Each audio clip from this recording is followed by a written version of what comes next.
Bom, meus amigos, então nós vamos para a nossa segunda parte, onde a gente vai responder as perguntas, mas só as perguntas fáceis, né? As difíceis eu vou passar para o Eduardo, e a equipe aí, que é muito mais preparada, vai responder, e a gente vai responder só as que são dentro do tema, tá? Por conta do nosso horário. Então, tem sobre regressão de vidas passadas aqui, a gente tem uma palestra, está lá naquele kitzinho sobre terapia de vidas passadas, ansiedade, tudo isso à luz da doutrina espírita. Vocês podem encontrar naquele material. E tá aqui, já começou dizendo, mesmo saindo um pouco do tema, então não vou nem...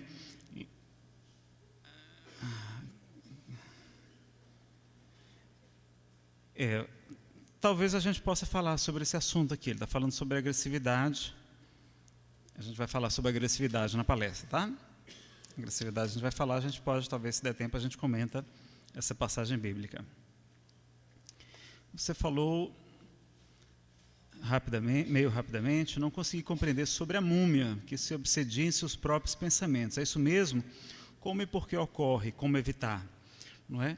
Bom, Manuel Filomeno de Miranda, pela mediunidade de Valdo, a gente sabe que sempre tem as tintas do médium, cada médium tem a sua percepção diferente, sempre tem a contribuição do médium, mesmo na faculdade mecânica, na mediunidade inconsciente, o livro dos médiuns diz que o médium influencia a comunicação mediúnica. Então, porque é mecânico, o espírito tomou meu braço, escreveu. Não, a gente sempre influencia. Então, tudo a gente vai analisar com bom senso, com a lógica, com a razão. O Espiritismo nos convida a utilizar tudo isso e também uma nova revelação, ou seja, um novo conhecimento a gente tem que submeter ao controle da universalidade do ensino dos Espíritos que Kardec utilizava. Hoje a gente não usa propriamente centralizado numa única pessoa, mas os expositores, os estudiosos, as instituições realizam esse trabalho de maneira mais pulverizada. Então, a gente tem mais ou menos os nortes, daí porque é importante a gente estudar em pequenos grupos para a gente ter essas orientações sobre as melhores obras, as obras mais consagradas, o que está fugindo um pouquinho da doutrina. Mas a gente sabe que existem as formas pensamento, que desde Ernesto Bozano e os clássicos eles já falavam. Tem um livro sobre realmente pensamento dos clássicos, que eles vão nos falar sobre isso, e André Luiz, no livro Nos Domínios da Mediunidade, fala que a nossa mente cria formas, pensamentos, às vezes que assumem a aparência de espíritos, que não são espíritos. Uma mulher com muito ciúme do amante do marido, ela vê, entre aspas, uma forma de pensamento da amante dentro da casa dela, provocando muita desarmonia para si. Não é um espírito, é uma criação mental. Então, o espírito pode plasmar essas elaborações, como o seu próprio perispírito, que é plástico, que ele é moldável, a gente pode transformá-lo com os nossos pensamentos, com o nosso poder mental. Daí porque é importante a gente ter uma mente tranquila e serena. Então, Divaldo narra esse caso, que o espírito parecia como se tivesse mumificado na sua própria energia, como se fosse uma espiral do pensamento, como se fosse uma auto-hipnose, uma auto-obsessão mesmo. Tá? Mas a forma em si não é importante. O importante é saber como e por que ele ficou daquele jeito. E como a gente pode fazer para evitar isso. Sendo Deus amor, por que existe o sofrimento, dor, obsessores, fome, miséria, o mal? Sendo Deus perfeito, como nos pode criar simples e ignorantes? O fato de nos criar assim não quer dizer que ele não seja perfeito, porque nós somos perfectíveis, apesar de criarmos simples e ignorantes. Há uma lei divina, que é a lei do progresso, e todos nós seremos um dia espíritos puros. Como Jesus disse, não está escrito, vós sois deuses? Está lá no Salmo 82, vós sois deuses e filhos do Altíssimo, todos vós. E ele nos diz, podereis fazer tudo aquilo que eu faço e muito mais, se o quiserdes. Então, todos nós seremos espíritos puros, perfeitos, destinados a felicidade e a plenitude suprema. Neste estágio que a gente saiu da animalidade, porque o nosso princípio espiritual, o princípio inteligente, estagiou, não é? Ele não era espírito com letra E maiúscula, vocês vão ver que no livro dos Espíritos tem espírito com letra E minúscula e maiúscula, ele estagiou em períodos diferentes e ele vai, então, evoluindo, vai saindo, né, dos reinos primitivos até adquirir a razão, a consciência. Nós saímos ainda da animalidade. Então, como o predomínio dos instintos, a questão 742, a predominância da natureza animal sobre a natureza espiritual, nós, então, provocamos ainda uma série de problemas, por conta do egoísmo e do orgulho que nós comentamos, não é? Então, não é Deus, Ele permite, porque Ele nos deu, Ele nos ama tanto que Ele nos dá a liberdade, mas estabelece leis para que nos colocar de volta no bom caminho, não é? E nós vamos voltar para o bom caminho.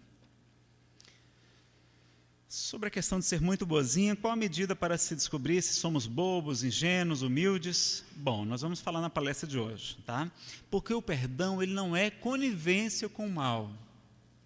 Perdoar não quer dizer que você concorde com a atitude da pessoa, não. Então, os bandidos têm que ficar na cadeia mesmo, para que eles não prejudiquem outras pessoas, para que eles não acumulem mais débitos diante das leis de Deus contra si. Agora, não deveriam ser cadeias como essas nossas universidades do crime que temos aqui no Brasil, superlotadas, e onde não são reformatórios, são locais onde a pessoa se especializa, pós-doutorados, em crimes. É um absurdo isso. Então, ainda nos países envolvidos, ainda não são. Então, as pessoas deviam aprender a trabalhar, se capacitar, estudar, fazer cursos, não é? Reclusas, presas, sem o contato da sociedade, e estudar, sobretudo, sobre valores humanos. Não é? Então, não é ser bobo, ser ingênuo. Jesus vai nos dizer, o que é que ele nos diz? Olha como Jesus era maravilhoso. Ele conseguia ver virtude onde a gente só vê defeito. Ele conseguia tirar o melhor de cada um de nós. Hermínio de Miranda, no livro O Evangelho Gnóstico de Tomé, ele vai dizer que Jesus conseguia ver qualidades em uma serpente. Tanto que ele nos disse, sede mansos como as pombas, mas prudentes, cautelosos como as serpentes. E Hermínio de Miranda fala assim, olha, se você analisar uma serpente, ela é um animal indefeso, se não fosse o seu veneno, e muitas não têm veneno, elas não têm membros, não têm braços, não têm pernas, elas se locomovem com dificuldade, tem que se arrastar pelo solo.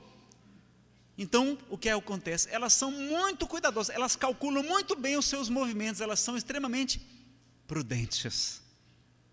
E Jesus, então, vê aquela qualidade onde a gente tem nojo, medo, pavor de cobras, e Jesus elogia a serpente, diz, sede mansos como as pombas, mas prudentes como a serpente. Vejam, então, que não é para ser bobo, pessoal. Isso não é humildade, não. Então a gente confunde humildade com baixar a cabeça, sempre. Jesus era assim. Jesus era humilde verdadeiramente. Mas quando perguntava, ele dizia que ele era o Messias. Ele não ficava, claro, se ufanando, não, mas quando diziam bom mestre, ele dizia, bom porque me chama de bom, bom só um Deus, mas mestre, dizei o bem, porque eu sou. Ele se declarava mestre, se reconhecia como Messias. Hoje essa profecia se cumpriu em plena sinagoga em Nazaré. Ele reconhecia que ele era, isso não é, não ficava, não, o que é isso, meu irmão, não sou, não. Não, Jesus, ele assumia, ele era assertivo. Diante do erro, ele não era conivente. Agora, com os pecadores que já se reconheciam nessa condição, ele era muito... Tá bom de pergunta, pessoal, tá bom. Aí, a gente vai ficar até meia-noite aqui, né? Aí, o que ele fazia? Olha como é que ele fazia com os fariseus, doutores da lei, ele chamava a atenção deles. Raça de víboras, até quando vos suportarei? Raça incrédula e pervertida. Olha como é que ele era. Agora, com os pecadores, como é que ele fazia? A mulher adúltera, a mulher estava cometendo um crime diante das leis de Moisés, que a pena era a lapidação, morte por apedrejamento. E colocam para tentá-lo. E o que é que ele vai dizer? Mulher, depois de afastá-los, né, aqueles que estivessem em pecado, atira a primeira pedra. Ele pede para a gente não condenar, não é julgar não, propriamente, viu? Talvez a melhor tradução fosse não condeneis, para que não sejais condenados. Porque com a mesma medida que condenardes, sereis condenados também. Porque julgar, no sentido genérico da palavra, analisar, a gente tem que analisar. Olha, isso aqui eu sei que não é bom para mim, isso aqui eu sei que é bom. Então a gente pode julgar, a gente não pode condenar as pessoas, tá? Foi claro? Não estou dizendo que a tradução, que eu não sou linguista, mas estou dizendo assim, que a interpretação melhor é essa. A gente pode julgar as atitudes e tudo, mas não ficar contra a pessoa. Então, quando meu filho é ingrato, é errado, não é? Porque é natural que os filhos fiquem ingratos. A testosterona, que é o hormônio do desafio, da conquista, né? A onipotência juvenil que todos nós experimentamos na adolescência, a onipotência pubertária, antes dela também, motivada por os hormônios, pela autoafirmação do jovem, que é natural. Eles vão se equivocar. Nós vamos ficar contra a atitude, mas não vamos ficar contra o nosso filho, não vamos expulsá-lo de casa por causa disso, não. Vamos orientar, ser firmes e tudo, mas vamos ajudá-los. Então, a educação é uma coisa muito séria e nós não entendemos nada de educação. E os Espíritos nos dizem que os pais deveriam se informar da melhor maneira de instruir, de educar os seus filhos. E que cuidar de filhos difíceis não é uma missão tão difícil assim. E que Deus recompensará grande e enormemente aqueles pais que se dedicam a essas crianças. Santo Agostinho, capítulo 14, item 9, Evangelho segundo o Espiritismo, da gratidão dos filhos pelos pais, aos pais. Então vejam, Jesus com a mulher adúltera, ele afasta os que querem apedrejar, ele diz: mulher, onde estão aqueles que te condenavam? Eles se foram, Senhor. Pois eu também não te condeno. Vá e de futuro não tornes a pecar. Ainda deu de futuro para ela, não disse: olha, vira uma santa agora, não. Disse assim, de futuro, olha, no futuro você melhore, não torne a pecar. Porque vejam, aquele que estiver, ele estava sem pecado, ele era um espírito puro já naquela época. Aqui está aquele que é maior do que Abraão, maior do que esse templo, ele dizia. Jesus já era um espírito puro antes da formação do planeta, diz Emmanuel no livro A Caminho da Luz. Então por que ele não chamou a atenção da mulher? Não era merecido dar um sermão? Ela estava errada, a mulher. Ela merecia um sermão, eu não merecia? Eu daria um sermão. Por que ele não fez? É porque ele veio nos dar o exemplo. Então ele acolheu, orientou, né? Pediu para não errar mais. Viu que talvez ela não estivesse preparada para o sermão.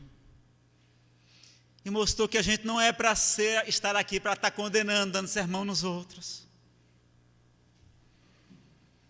Qual é a missão dos Espíritos?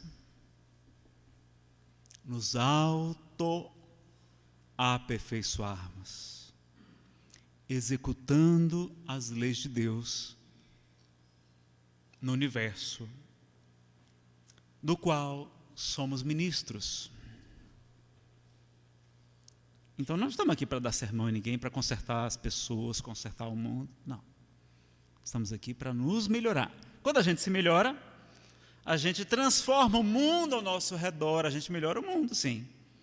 Mas não é esse o objetivo, compreenderam? O principal é esse. Claro que a gente vai ajular o pai, o filho, o irmão, claro. Então vejam que no perdão é diferente, e como Jesus vai nos ensinando, tá? Então, ser bonzinho não é ser conivente com o mal. E a gente vai esclarecer, orientar. Jesus orientava muito bem, chamava a atenção. tivesse filho, né, ele teria chamado a atenção quando necessário do filho. Vosso dizer seja sim, sim, não, não, porque o pai diz, os filhos descobriram que os pais têm um defeito chamado impaciência. Aí o filho diz, pai, você faz isso? Não. Pai, isso não, não. Aí os filhos descobriram uma arma chamada insistência. Aí o pai, para se ver livre, tá certo, vá. Aí o que acontece? Toda vez ele aí usa aquela arma. Pronto, aí o pai perdeu completamente o sim, sim, e o não tem que ser não, tem que cumprir a palavra. Se for colocar de castigo, olha, é um mês sem videogame, é um mês sem videogame. Mas os pais, o amor, não, o amor, não, só o amor não resolve, né? Amar e instruir, né? Duas asas. Então a educação é uma coisa muito séria. Esses meninos não são anjos, não, ele tem cara de anjo só. Toda criança tem cara de anjo, até os 7 anos de idade. Eles esquecem de quem eles são. Quando chega aos 7, por aí, assim, Emmanuel revela isso no Consolador, o Livro dos Espíritos fala que na infância a gente esquece do passado, então todos os pais ficam babando, e aí acham que aqueles meninos são a coisa mais pura do mundo. Não são, são espíritos imperfeitos.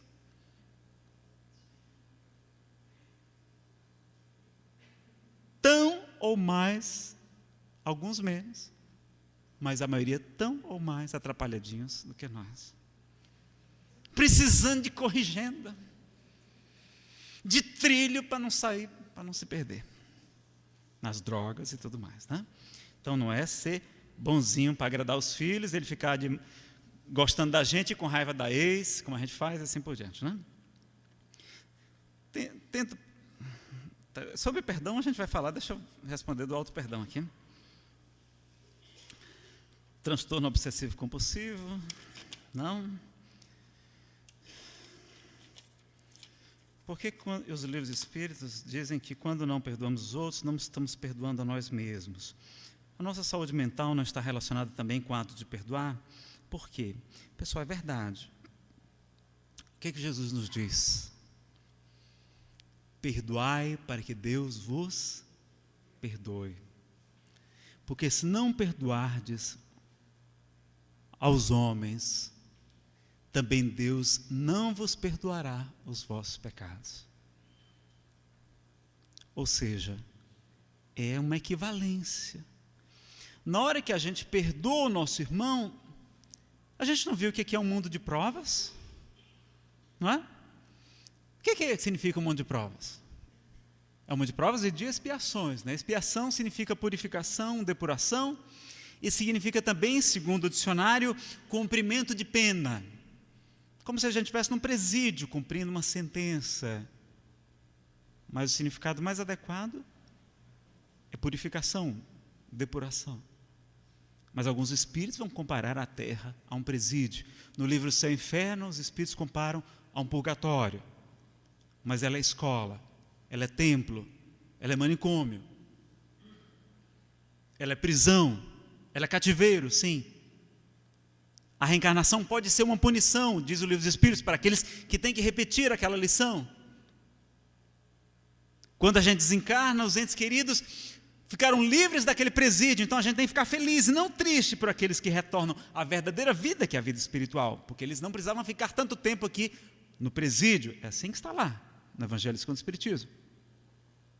Então, ela é tudo isso e ela também é um mundo de provas. O que é um mundo de provas? É um mundo de avaliações, de testes. Então é como se fosse uma sala de aula, e a gente está aqui, né? Estava lá no mundo espiritual, muitas vezes sofrendo, meus amigos. Quando a gente lê a série A Vida do Mundo Espiritual, de André Luiz, às vezes a gente fica com depressão, algumas passagens, não?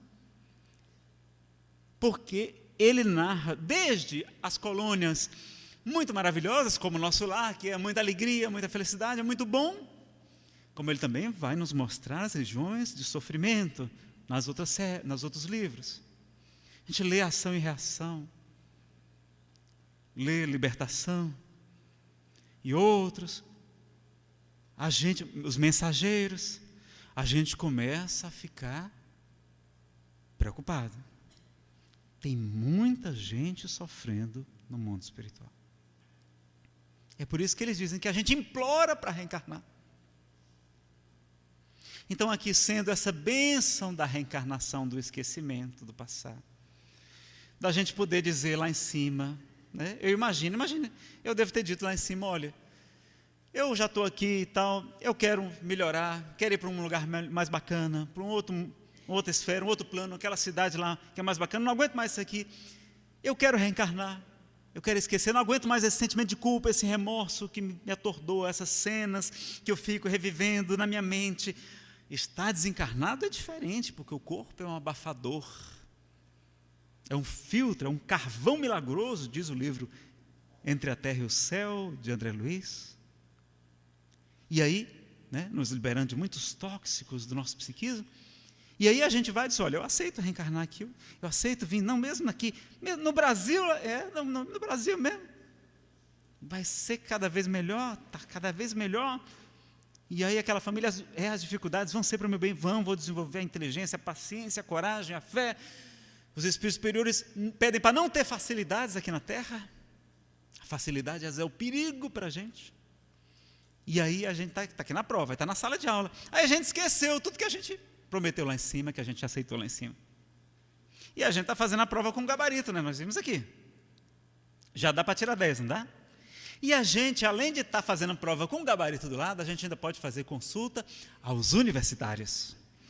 A gente pode pedir aos espíritos para nos inspirarem pela oração, né? Não, até no centro espírita, se for necessário, né? Mas lá, principalmente, o atendimento é mais para atender os espíritos sofrendo, não é para pedir orientação, né? Mas tem lá os atendentes encarnados, inspirados para nos orientar no estudo, o monitor, o expositor, enfim, que vão tirar. Lá tem um tira dúvidas, tem um plantão lá na Casa Espírita para atender as pessoas, o atendimento fraterno, o acolhimento, os estudos em grupo, sobretudo do Evangelho. A Federação Brasileira está aí divulgando a iniciativa da União Espírita Mineira e de outros estados, como esse lá do Amazonas, o estudo do Evangelho em pequenos grupos, segundo o Espiritismo.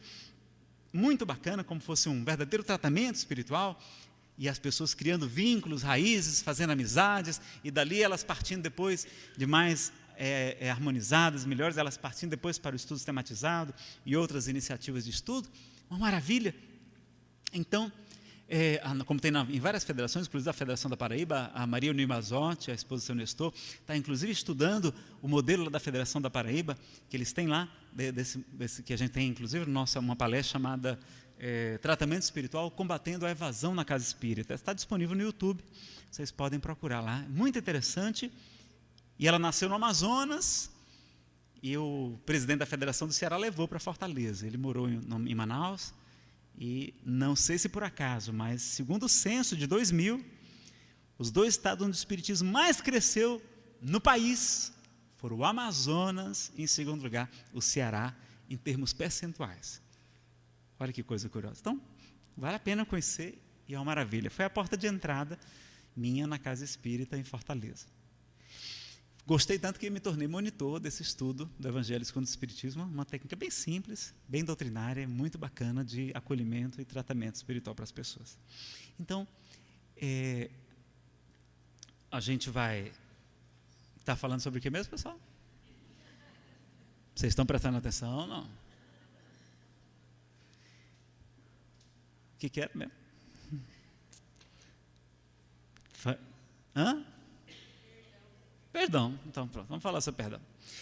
Então, a gente saber que a gente está reencarnando, passando por uma prova, pode consultar os universitários e tem a ajuda dos livros, o gabarito, a orientação toda, mas a gente está sendo provado.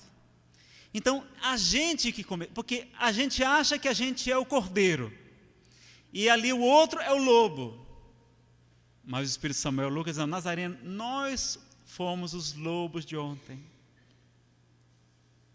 E agora estamos aqui só com o manto, só a pele de ovelhas. Por baixo ainda somos lobos.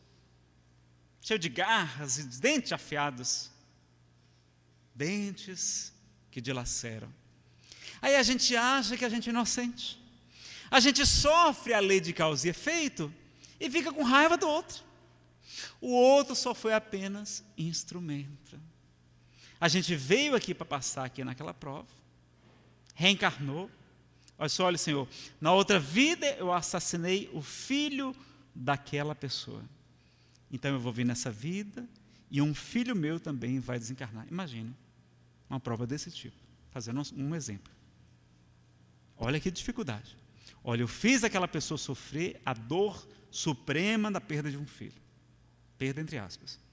Imagine agora que eu vou reencarnar e vou passar pelo sofrimento de ter um filho assassinado. Porque desencarnar, todo mundo desencarna, não é, pessoal? Não estou falando. Mas assassinado.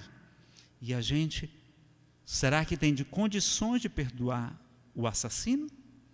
E visitar na prisão, como a linda história de Bebete, que Divaldo narra, que vale a pena. Comprem esse DVD, se vocês puderem, assistam, emprestem. Bebete. Linda e emocionante a história. Divaldo Pereira Franco. E a mãe ir na prisão e visitar o assassino.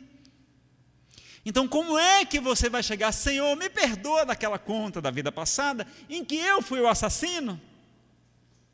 E aquela mãe até hoje não me perdoou, se hoje eu não faço aquilo que eu peço que a outra faça para mim. Vocês entenderam? Então é por isso que é tão importante a gente perdoar, porque se a gente não perdoa, a gente está dizendo, olha, Senhor, qual foi a única prece que Jesus nos ensinou? A oração dominical, não é? A gente chama de Pai Nosso. Como é que Ele colocou lá, na única prece que Ele nos deixou, Ele vai dizer, perdoa as nossas dívidas. A melhor tradução é dívidas mesmo. Porque nós temos um passado imenso de dívidas de outras encarnações. Perdoa as nossas dívidas, do mesmo modo que nós perdoarmos os nossos devedores. Nós repetimos todas as noites que rezamos essa prece, aqueles que o fazem, e lavramos a nossa própria condenação. Porque a gente pede para ser perdoado do mesmo modo e a gente não perdoa. Então ele foi muito exigente. Então o Espírito Samuel diz assim, Nazareno, olha, ele é muito tolerante comigo. Eu sou muito atrapalhadinho, pessoal, mas ele é um Espírito muito generoso, muito compassivo. Mas ele vai dizer, Nazareno, olha, na questão do perdão, Jesus nos convida a perdoar ao extremo, a ser talvez uma das coisas mais importantes, a essência da sua mensagem, que é de amor.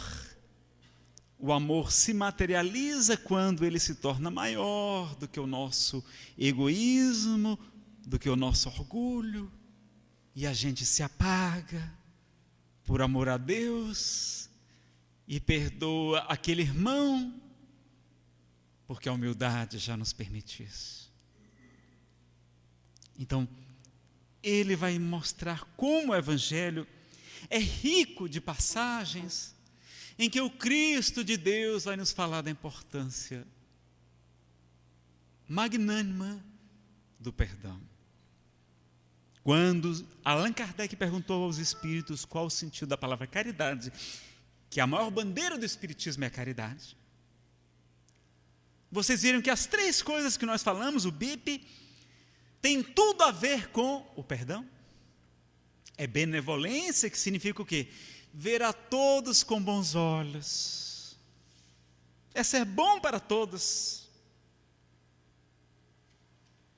Para os bons e para aquele que nos ofende, que nos agride. Amai os vossos inimigos. Orai por aqueles que vos perseguem e vos caluniam. Fazei o bem àqueles que vos odeiam. Porque se amardes somente os vossos amigos, que recompensa tereis? Não fazem os publicanos também o mesmo? Amai, pois, os vossos inimigos, para que sejais chamados filhos do Altíssimo, todos vós.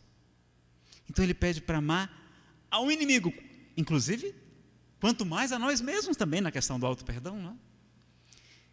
Então o inimigo nada mais é que alguém que nos chama a atenção, que vem cobrar a dívida, e Deus o permite, por quê? Porque Ele nos dá o livre-arbítrio. A gente pode errar, mas Ele também dá o livre-arbítrio daquele outro fazer, cumprir a lei.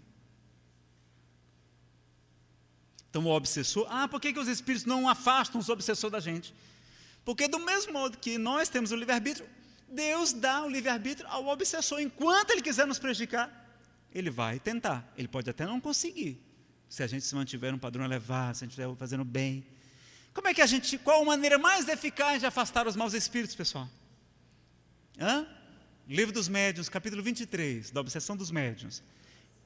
Prece, não é a melhor maneira de afastar os maus espíritos. A prática do bem. Porque através da prática do bem, não é de pensamento só, não é prece, não é só intenção, nós atraímos a presença dos espíritos nobres. E somente a presença deles, a mais eficiente maneira de afastar os maus espíritos, é a presença dos espíritos superiores que afasta os maus espíritos. Então, quando Chico ia na penitenciária, no presídio, nos manicômios, algumas pessoas perguntavam: Chico, você deve ter visto muitos obsessores lá, não é? Eles, não, porque eles já conseguiram o que eles queriam, que era colocar a pessoa lá dentro. O que eu vejo sempre ao lado dos enfermos, ao lado dos detentos, são espíritos nobres, mães, avós, filhos que ali se encontram, que agradecem a minha visita, que oram em meu auxílio. Eu chego de lá na condição de necessitado e saio muito melhor do que cheguei. São eles que me dão sustentação para que eu cumpra a minha missão aqui na terra. Então, o bem que a gente faz é nosso advogado em qualquer parte, ensina o Espírito Emmanuel. Então, a prática do bem.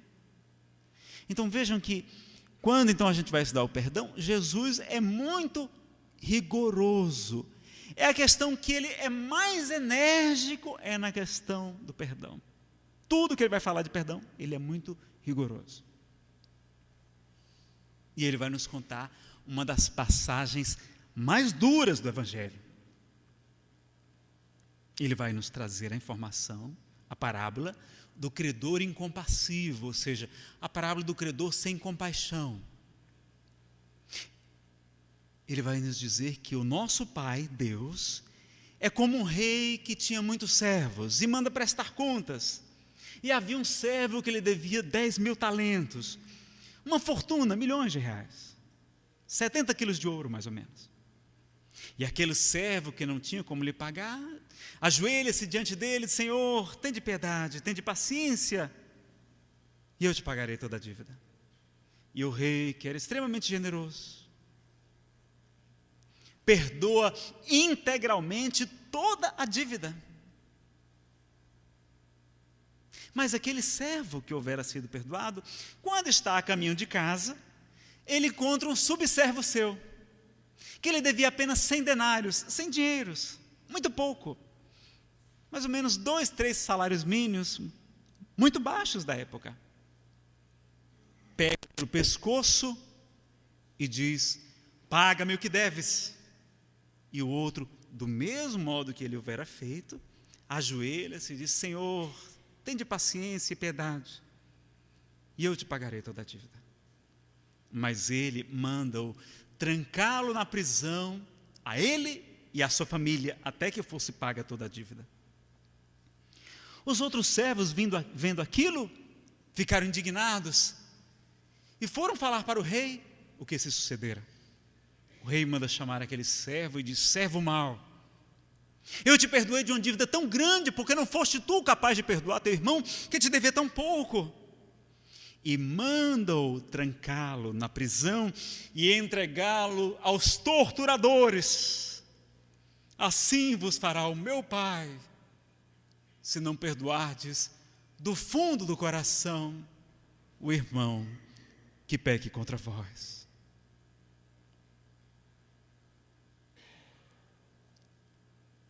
Então nós somos perdoados de quantas encarnações de erros graves, meus amigos.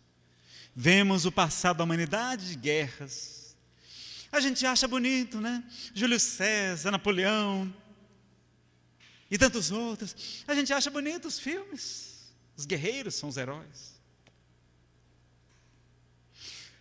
Quanto sangue a gente se alistava por causa do orgulho, para ganhar dinheiro, para ganhar fama, para saquear as cidades em busca do ouro, para dominar as terras, estuprávamos as mulheres, roubávamos-lhe as crianças, arrancando-lhe dos braços, para vendê-las nos mercados de escravos. Quantos milênios de guerras, de torturas, de inquisição, de escravidão, de tanta mentira, de corrupção, de tantos defeitos que ainda trazemos. E o Pai, magnanimamente generoso e bom, nos dá sempre oportunidades, vidas e mais vidas, amor de mãe, amor de pai, as religiões, os profetas, que nós apedrejamos e matamos.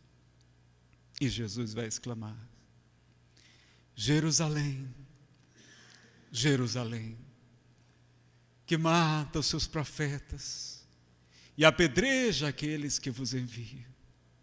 Quantas vezes eu quis vos reunir como a galinha protege sob suas asas os seus pintinhos, Jerusalém, e nós assassinamos os profetas. Perseguimos, queimamos, crucificamos os cristãos, lançamos-lhes as feras e ainda nos achamos merecedores de uma felicidade restrita que não merecemos. Então o perdão é o mínimo que nós temos a obrigação de fazer, meus amigos. Perdoai, não 7 vezes, mas 70 vezes, 7 vezes. Sempre. Pagar o mal com a outra face. Jesus vai dizer: não resistais ao mal. Ou seja, quando a gente vai combater o mal, a gente não sabe combater o mal, a gente contra-ataca. Então ele diz: não resistais, ou seja, não vamos nos opor ao mal, não, mas se alguém te bater numa face, oferece-lhe a outra, ou seja, pagai o mal com o bem, com o amor, com as preces em favor daquela pessoa que nos agride. Porque ela é também nosso personal trainer, nosso professor particular, encarnado. Aquele chefe que é nosso educador, diz o psiquiatra Samitiba, que nós temos o educador, os pais, temos os educadores, os professores, e temos os educadores, os chefes de trabalho também. O colega, a amiga, que nos trai a confiança. Mas é claro que nós somos melhores do que Jesus, não é? Não, ninguém pode nos trair. Aquela vai se ver comigo. E a gente destrói a pessoa, a reputação, a vida de uma amiga, porque ela discordou, ou por um defeito, que é a inveja, que é um problema das imperfeições morais, que a gente vai falar aqui. Porque a gente não perdoou. Não perdoamos os nossos pais, só porque eles também estão imperfeitos como nós. Queríamos que eles fossem anjos quando ainda não somos. Nossos pais, meus amigos, deram o que eles tinham de melhor, era o que eles sabiam fazer. Se não deram o melhor, é porque eles não podiam. Quantos nós não prejudicamos em vidas passadas e nos aceitaram como filhos?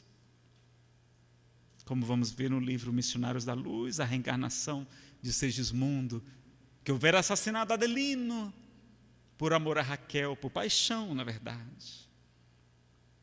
Os 3 desencarnam em péssimas condições. E reencarna Adelino, casa-se novamente com Raquel. E ele tem sonhos. Vê um mendigo que se aproxima dele, que provoca muito temor, muito mal-estar. Ele não reconhece Segismundo, que houvera assassinado em uma vida anterior. E os espíritos benfeitores, Alexandre e Herculano, começam a trabalhar e convencê-lo que ele deve ajudar aquele mendigo. E ele, enfim, aceita. E então, Segismundo começa a entrar no torpor, se preparando, e no momento da fecundação do óvulo do espermatozoide, André Luiz, no livro Missionários da Luz, narra aquele momento tão belo, em que espíritos tão nobres, que André não consegue percebê-los pela visão espiritual, percebe apenas tão somente quando o bebezinho Segismundo, já miniaturizado, é colocado no ventre de Raquel. Ele percebe uma coroa de luz sendo colocada na fronte daquela que se tornaria sua mãe. E ali a reencarnação é a bênção do perdão e da reconciliação que Jesus nos fala. Apressa-te para pagar o que deves. Reconcilia-te com teu adversário enquanto estás a caminho com ele, para que ele não te leve ao juiz. Este te entregue ao ministro da Justiça, este te coloca na prisão, porque eu vos digo em verdade, que dali não saireis enquanto não houverdes pago até o último ceitil, até o último centavo. Então a gente querendo ir para as esferas superiores, enquanto estamos acorrentados, algemados aqui na terra, a esses grilhões, e a chave está conosco, ela se chama perdão, libertação. Então não é ficar orando, não pessoal, é perdoando, para que Deus os perdoe. Então ele vai colocar lá no Sermão do Monte, a primeira bem-aventurança: bem-aventurados os pobres de espírito, os humildes, porque deles é o reino dos céus. Bem-aventurados os misericordiosos, porque eles próprios obterão misericórdia para eles. Bem-aventurados os brandos e pacíficos, porque eles herdarão a terra. Ou seja, vamos continuar aqui quando a terra se tornar um mundo muito melhor.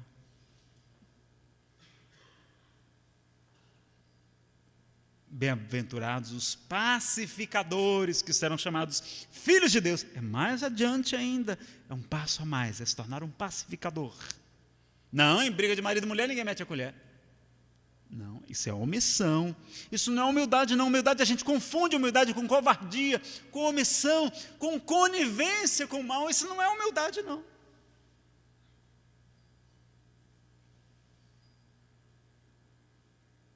Então, a mulher, quando brigar com o marido chegar em casa esbravejando, reclamando da vida e brigando com a esposa, ela não vai contra-argumentar com ele, não. Por quê? Porque ele está fora da sintonia. E quando a pessoa está fora da sintonia, por mais que você explique, use o evangelho, ele não vai escutar, não adianta, deixa ele desabafar, vai fazer bem para ele desabafar. Você usa um remédio. Quem sabe qual é a melhor água que existe na casa espírita? Água fluida? Água da paz. Dizem que Chico Xavier estava em Uberaba, e uma senhora foi ter com ele, disse: Chico, eu não aguento mais meu marido, a gente briga muito, é uma confusão danada, ele fala coisa, eu também não fico calada, e o nosso casamento está se acabando, pergunte aos espíritos o que é que eu devo fazer. Chico, consultou sua mãe biológica, Maria João de Deus. Ela surge, sorri e diz: Chico, diga para a nossa irmã que ela use a água da paz que vai resolver o seu problema. Chico contou. Ela saiu feliz da vida, foi até a primeira farmácia. O senhor tem água da paz? Hã? Não sei o que é isso, minha senhora. Ela foi até o supermercado. O senhor tem água da paz? Ninguém sabia, não, gerente. Ligou para São Paulo, ninguém sabia. Olhou na internet. Nazareno, internet naquele tempo? Não, pessoal, isso é para deixar outra lição. É para dizer que quem conta um conto sempre altera um ponto. Não tinha internet naquela hora, não. Naquela época, não é? Então ela volta lá chateada, diz: mas Chico, que espírito é esse que me manda usar um negócio que eu não encontro lugar nenhum? Aí Chico e Maria João de Deus vem sorrindo e diz: Chico, diga à nossa irmã que a água da paz é água comum, é água potável que tem na casa dela. Que no momento da discussão ela coloque uma colher de água na boca. Não engula e nem cuspa. Fique com a água na boca até o fim da discussão. Ou seja, ela ia ficar com a boca cheia, ia ter que calar. E quando não quer, dois não brigam, meus amigos. Aí a mulher vai fazer o quê? Vai usar a água da paz, né? Mas vai ficar calada? Não. Se a gente ficar calado, pessoal, a gente vai adoecer. Porque dizem vários expositores, Alberto Almeida tem um seminário chamado A Raiva em Suas Mãos. Tinha uma pergunta aqui sobre agressividade, não vamos comentar agora. Ele tem um seminário sobre a raiva em suas mãos. Tem vários outros expositores também aqui de São Paulo, Divaldo também comenta, e muitos outros. Eles vão dizer que nós podemos fazer 3 coisas com a nossa energia agressiva. Nós podemos agredir quem nos ofende, que não vale a pena. Nós podemos engolir aquela mágoa e aí adoecer com a mágoa. Ou nós podemos canalizar aquela energia para algo bom. E essa energia agressiva pode virar garra, determinação, coragem e até força de trabalho. É uma energia que a gente pode canalizar para o bem. Porque Deus não ia dar raiva para nos prejudicar, não. Ela nos ajudou a defender-se, né, dos ataques das tribos inimigas, enfim, ela nos ajuda a nos preservar. Agora, a gente não pode agredir o nosso irmão. Isso não. Mas se a gente só engolir a mágoa, ela pode, não é, aquela energia, nos tornar mais frágeis em algum ponto, em algum órgão, e a gente pode adoecer. Aí vai provocar gastrite, vai provocar esofagite, vai provocar derrame, infarto, AVC, um bocado de problemas que já estão sendo diagnosticados pela medicina, as doenças psicossomáticas. Até alguns tipos de câncer estão associados a mágoas, sobretudo câncer do seio. Então, vejam como o negócio é sério. Então, se a gente não colocar aquela energia para fora, nós podemos adoecer. Então, a gente precisa verbalizar, colocar em palavras aquela energia. Então, o que é que a mulher vai fazer? A mulher inteligente, na hora da discussão, ela usa a água da paz. Mas não fica por isso, não. 3 dias depois, quando o marido estiver bem calminho lá, o time dele ganhou o jogo, aí ela chega para eles: maridão, porque vocês sabem, né? A mulher é inteligente, meus amigos. A mulher é muito mais inteligente do que nós. As mulheres são muito mais. Divaldo disse que as mulheres baixinhas, então, dominam o marido. Homem baixinho como eu atrapalha a mulher. E Raul Teixeira vai dizer que os maridos são a coisa mais boba que existe na alface da terra. Então a mulher inteligente, ela vai chegar 3 dias depois: maridão, você falou aquilo, não foi? Pois eu não admito isto, por isso e por aquilo. Eu não aceito que você proceda dessa maneira por causa deste ponto, daquele outro. Que o vosso dizer seja sim, sim. Não, colocar os pingos nos is. Colocar para fora aquela energia agressiva, porque senão ela vai adoecer.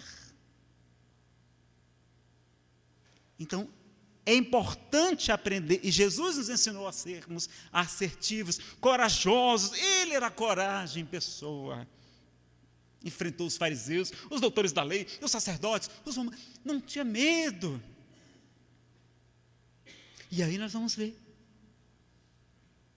como até alguns levantam uma hipótese, é apenas uma hipótese, mas levantam uma hipótese, por exemplo, olha, que a pessoa ficar prendendo a energia agressiva pode provocar até prisão de ventre, constipação intestinal. E aí a pessoa lá, do meu querido Ceará, quando a gente vê que alguém está prendendo a sua raiva, a gente diz assim: olha, o fulano está enfesado. Cheio daquilo que vocês estão imaginando mesmo. Não é porque sendo o intestino um órgão responsável de colocar tudo de ruim para fora, se a pessoa prende a raiva, não coloca, o intestino pode prender também. Então ele fica enfesado. Olha como as raízes têm um fundo, não sabe de onde é que vem, não é? Então a pessoa fica enfesada. E agora vocês já sabem por que as mulheres tomam tanto laxante. Não é porque querem emagrecer somente, não, é porque, como elas têm muitas vezes dificuldade de expressar suas emoções e prendem, pode ser que seja uma tese válida, não é? Olha que coisa curiosa. Então vejam como o perdão não é submissão, o perdão não é ser bobo, o perdão não é ser conivente com o mal, não. Que está lá a pessoa, não, eu não fiz nada, não vou meter a colher, não vou meter nisso não. Está lá o problema na casa espírita, a pessoa se omite, não. Kardec pergunta a questão 642 do Livro dos Espíritos. Bastará o homem não praticar o mal para ser agradável a Deus e assegurar a sua posição futura? Qual a resposta dos Espíritos? Não, não é? Porque se sois responsáveis pelo mal que praticardes, sois responsáveis também pelo mal que surge da vossa omissão no bem. Que o homem deve fazer o bem no limite de suas forças. Então, quando a gente podia fazer um bem e não fez, e dali surge um mal, nós somos corresponsáveis. Se legalizarem um aborto no Brasil, como está proposto agora na reforma do Código Penal brasileiro, foi apresentado ao Senado a proposta dos especialistas, e nós ficarmos calados, de braços cruzados, nós seremos abortistas também, diante das leis de Deus. Se a gente não ajudar o Movimento Brasil Sem Aborto, as frentes parlamentares em defesa da vida e tantas outras iniciativas. Vamos para as ruas, vamos ajudar, vamos lutar. Então vamos defender a vida.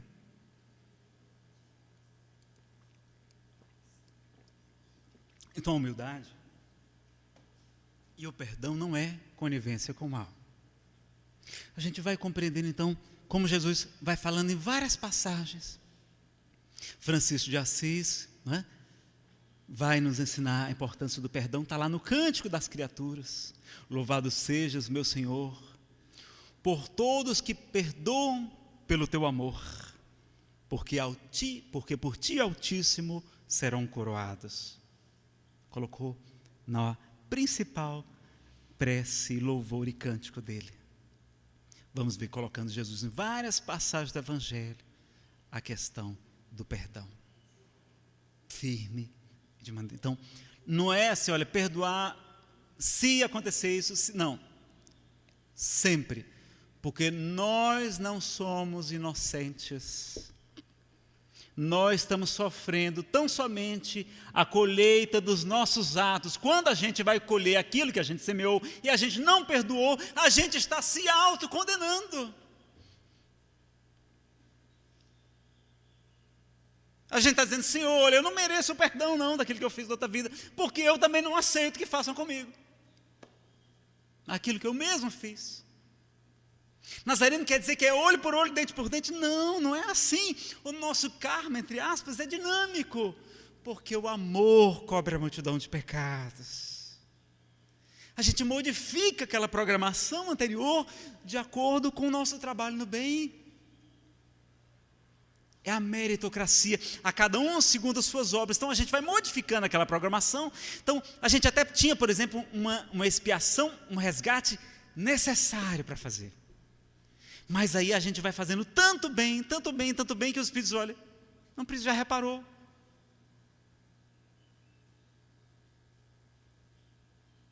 Questão número 1000, somente pelo meio do bem se repara o mal.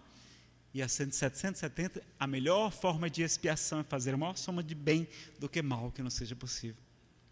Então vejam como é grave a questão. E como está em nossas mãos. Então não depende do outro, não. Depende da gente. Não é o outro que tem que nos perdoar, não. É nós que temos que fazer. Olha, então você vai pedir perdão a uma pessoa. Ah, mas o outro vai me humilhar. Pois seja humilhado, porque aquele que se humilha será exaltado. E aquele que se eleva será humilhado. Então a gente vai fazer a nossa parte. Está com vergonha, não sabe dizer? Manda uma carta, manda um e-mail. Nós vamos nos equivocar, meus amigos, é natural. Como é que a gente ainda imperfeito não vai errar? Vamos perdoar. Expositor não vai falar bobagem? Vai, não é num seminário de 2 horas, como é que eu não vou falar uma frase que seja bobagem? Claro que eu vou falar. Ah, não, falou aquilo, não tem jeito não. Não, olha, aí o Espírito São Mestre Nazareno, às vezes no Espiritismo, não na doutrina, mas no movimento, é pior do que na Idade Média. Porque na Idade Média é que tinha lá o dogma da infabilidade papal, que provocou a cisão da Igreja Ortodoxa Grega, né? Porque eles não aceitaram esse dogma, dizendo que o que o Papa decidir no concílio é infalível, ele não erra no concílio. Ora, mas o Papa é um ser humano. E os gregos não aceitaram, saíram da Igreja Católica. E ele disse, Samuel Nazareno, mas no movimento espírita, não é o Papa que não pode errar, não. Ninguém pode errar, porque se errar, está liquidado pelo resto da encarnação. Nunca mais dá palestra, nunca mais vai ser trabalhador. E se reencarnar e descobrirem que é o fulano que está reencarnado, pronto, também vão liquidar ele do mesmo jeito. Então vejam, os apóstolos se equivocaram, Paulo se equivocou, tanta gente, faz parte. Agora vamos reparar, vamos consertar, vamos ter a humildade, reconhecer o erro, vamos estudar. Nazareno, eu estou compreendendo tudo isso. Mas além disso, não tem a questão da obsessão? A gente na hora do orgulho, não tem o obsessor estimulando nosso orgulho, não? Livro dos Médios, item 228. Pessoal, eu só sei esses de cor, é porque eu repito essas palestras várias vezes. Viu? Não fique impressionado, não. É porque eu chamo vocês para buscarem na fonte.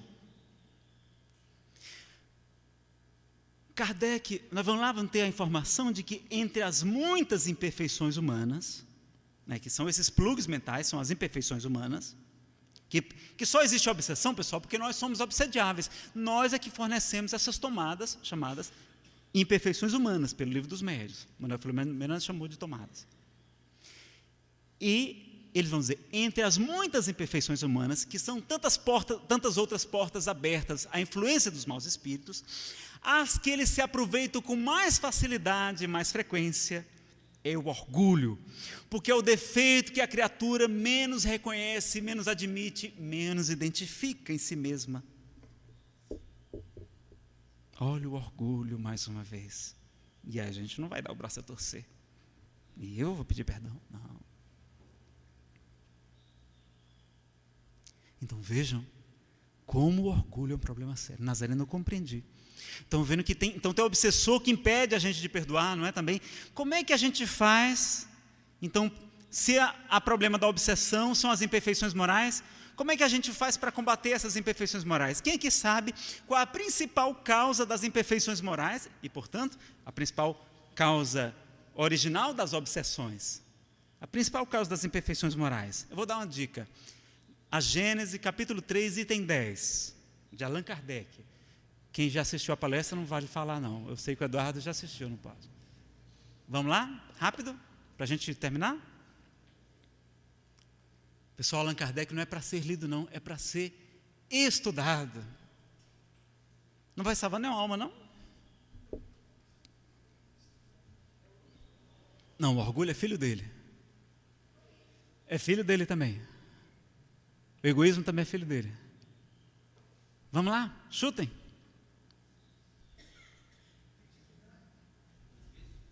Os vícios são filhos dele. O ódio também é filho dele.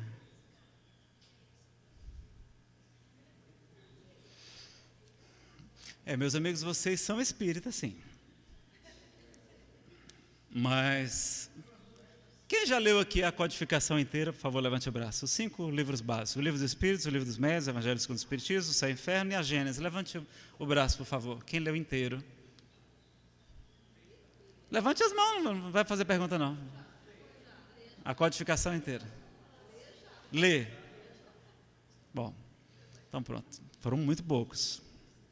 Então os outros que não levantaram a mão, vocês são espíritas, mas vocês não conhecem espiritismo. Leiam pelo menos 3. 3 são o mínimo do mínimo: o Livro dos Espíritos, o Evangelho segundo o Espiritismo e o Livro dos Médiuns. Sem esses 3, não dá para dizer que você conhece o mínimo de Espiritismo. Gênesis, capítulo 3, item 10.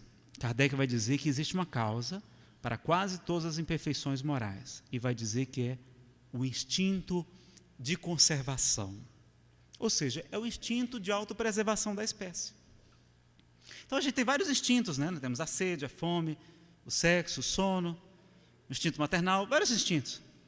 E temos um instinto chamado medo. O medo é útil, ele impede que a gente cometa loucuras. Mas ele em excesso vai provocar uma série dos nossos defeitos. Por exemplo, nós temos, o egoísmo. É o quê? A avareza. A gente tem medo de passar necessidade, porque já passou frio, já passou fome, já passou, não é? Períodos de guerra em outras vidas, e a gente começa a acumular bens, tesouro, riqueza, propriedade, para não passar necessidade. A gente tem um medo muito grande, é o segundo maior medo da psicologia, é o medo da rejeição.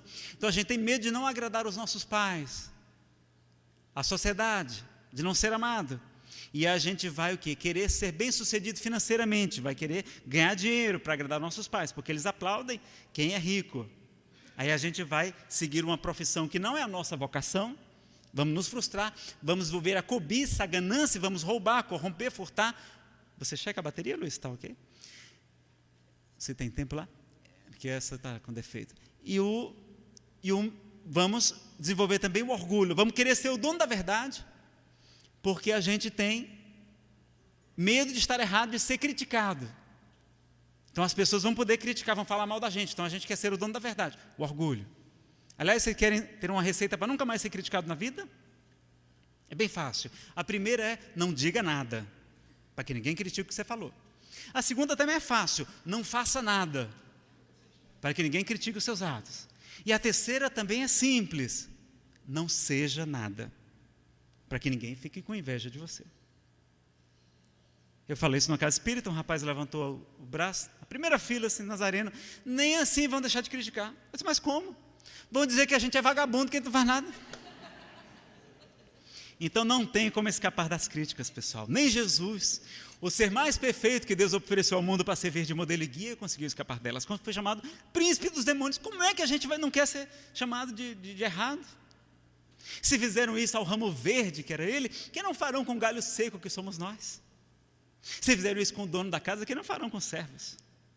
Então, a gente às vezes se magoa por qualquer coisa, se melinda na casa espírita, e o Espírito São José Nazareno, vocês esquecem que Chico Xavier, que era todo amor, toda bondade, toda ternura, foi obrigado a levar surras de varas de marmelo, garfadas na barriga, obrigado a lamber feridas da perna do menino Moacir durante várias noites. Chico tinha que lamber feridas, não é, meu filho? Mas vocês não. Vocês são melhores do que Chico. Ninguém pode falar nem mais da gente que já abandona o serviço, a casa espírita, o estudo, tudo, né? Quando a gente devia implorar pela oportunidade do serviço.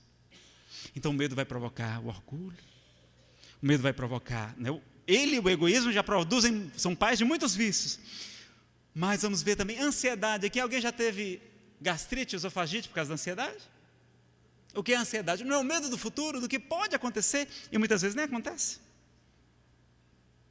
Quando já sabemos que existe uma programação espiritual, Jesus falou: não se vendem 2 passarinhos por um aço, pois eu vos digo em verdade que nenhum deles cai por terra, sem a permissão do nosso Pai que está no céu. Não temais, pois, porque valeis mais do que muitos pássaros, homens de pouca fé. Vamos ver também o medo provocando o ciúme. A gente acha que tem ciúme porque ama, não é porque ama, não. É porque a gente tem problema de autoestima e tem medo de perder aquela joinha que a gente acha que arrumou. A gente esquece que a gente é a expiação dela, não sabe disso? Ela programou também muitas vezes. O medo vai provocar a inveja. Aquela pessoa que brilha muito nos ofusca. E como a gente tem medo de não ser amado, a gente se sente mal e fica com inveja. Aquelas mulheres lindas, aquelas atrizes, aquelas top models, elas têm cabelos maravilhosos, olhos encantadores, sorrisos contagiantes, corpos esculturais, dinheiro, fama, beleza, juventude. Elas fazem a gente parecer feinho, baixinho, careca, gordinho, não é? E para terminar de arrasar com a gente, elas ainda são terrivelmente magras. É concorrência desleal, né, pessoal? É concorrência desleal com a gente. Aí a gente fica com inveja delas, né? Fica com inveja de Divaldo, né? Porque quem brilha muito nos ofusca. Aí o que a gente faz? Usa um outro fruto do medo, indireto, que é a maledicência. Ah, mas a fulana tem esse defeito. Outra fulana está usando droga. Aquela, o marido alcoólatra. E a gente começa a usar a maledicência também, que é fruto do medo. Vejam lá no livro Nosso Lar, quando a Segunda Grande Guerra Mundial está sendo anunciada, os Espíritos dizem: André, agora vamos estudar sobre o medo, sobre o terror. E um dia a humanidade vai saber a importância de estudarmos sobre essa matéria. Então vejam, que coisa curiosa, a gente vai estudando, compreendendo. Lá na questão 932, Kardec pergunta: mas por que tão comumente no mundo o mal é que predomina? Pela fraqueza dos bons. Os bons são tímidos. Os maus, ao contrário, são audaciosos, intrigantes, mas quando os bons quiserem, eles preponderarão. Então é timidez, é fraqueza, é covardia nossa, é conivência com o mal. Mas quando a gente quiser agir, nós vamos mudar esse planeta. Temos que querer, temos que fazer, ajudar. Então a conivência é fruto do medo. E tantos, a fraude do médium, às vezes é verdadeiramente portador de faculdades paranormais, mas como ele tem vício de prestígio, ele precisa dos aplausos, às vezes começa a cobrar, né, começa a utilizar mal a mediunidade. O livro dos médiuns diz que a mediunidade pode ser suspensa, ou pode haver a perda da mediunidade. E aí, como ele precisa ainda de tudo aquilo, ele começa agora a fraudar o fenômeno, fingir que é médium. Aí alguém vai e desmascara e diz: está vendo esse negócio de espiritismo? É tudo um bando de charlatães. Por causa de um mau médium, a gente julga e generaliza todos. Então, o medo de ser rejeitado, de não ser amado, de não receber os aplausos, o carinho das pessoas, de perder os cargos, a fama, quando a gente deveria estar em paz com a nossa consciência. Então vamos ver. Nazareno, já entendi tudo isso. Estou me encerrando a palestra. Eu quero só agora, entendi. Agora, como é que eu faço para acabar com o medo? Qual o melhor remédio contra o medo, pessoal? Rápido. Razão ajuda. Ação, não. Perdão, não. Coragem é a falta do medo. Vou dar uma dica: é a mãe de muitas virtudes. Não, fé. A fé. Então, com a fé robusta e fé inabalável, é somente aquela que pode encarar a razão face a face em todas as épocas da humanidade. Então, com essa fé, né, robusta, a gente vai enfrentar o desconhecido, o medo, vamos enfrentar nossas provas, com coragem, com resignação, que a gente só passa por aquilo que a gente precisa para a nossa evolução passar, com tranquilidade e serenidade. E aí nós vamos ser menos ciumentos, menos ansiosos, menos egoístas, menos orgulhosos, né? Evitar fraudes, menos omissos, enfim, mas tudo de bom a gente vai ser com essa fé. Nazareno, eu compreendi, mas a minha fé é menor do que um grão de mostarda. Como é que a gente faz para fortalecer a fé, pessoal? Qual o melhor remédio para fortalecer a fé? O conhecimento. Conhecereis a verdade vos libertará. Então, é o estudo das obras de Allan Kardec, das leis que regem o universo, de onde viemos, quem somos nós, para onde vamos, por que sofremos. O autoconhecimento. Quando perguntaram a Chico Xavier: Chico, qual o melhor tratamento para a obsessão espiritual, para a influência dos maus espíritos? Ele foi categórico: o primeiro e mais importante tratamento é o estudo das obras de Allan Kardec. Então ele nos convida ao conhecimento. Para nós encerrarmos, vamos colocar um vídeo e aí nós fazemos a nossa prece de encerramento, tá? Obrigado pelo teu exemplo de dedicação, de amor, de renúncia, de alegria, de entrega à vontade do Senhor. Ave Maria, Senhora, do amor que ampara e redime. Ai do mundo se não fora a vossa missão sublime, cheia de graça e bondade, É por vós que conhecemos a eterna revelação da vida em seus dons supremos. O Senhor sempre é convosco, mensageira da ternura, providência dos que choram na sombra da desventura. Bendita sois vós, Rainha, estrela da humanidade, rosa mística da fé, lírio puro da humildade. Entre as mulheres sois vós, a mãe das mães desvalidas, nossa porta de esperança e anjo de nossas vidas. Bendito o fruto imortal da vossa missão de luz, desde a paz da manjedoura, as dores além da cruz. Assim seja para sempre, ó divina soberana, refúgio dos que padecem nas dores da luta humana. Ave Maria, Senhora, do amor que ampara e redime, ai do mundo se não fora a vossa missão sublime. Mãe querida, abençoa-nos a todos, ensina-nos a amar como tu amaste o teu filho, como tu amaste ao nosso Pai, que nos permite tantas oportunidades de perdão, de recomeço, de reparação, de esquecimento de nossas próprias faltas, e nos conduz a novas vidas e novas luzes, com o conhecimento que nos liberta. Faze-nos, Mãe, instrumentos da paz do Senhor. Ilumina-nos com teu exemplo. Ilumina-nos com o Evangelho do teu Filho. E permite que essa doutrina santa possa falar mais alto através do nosso exemplo, da nossa ajuda, da nossa ação. Abençoa esta casa, abençoa todo o movimento espírita, abençoa toda a humanidade, e se conosco hoje, agora e para todo sempre. Muita paz, meus amigos. Até daqui a pouco, né? Até às 8 horas.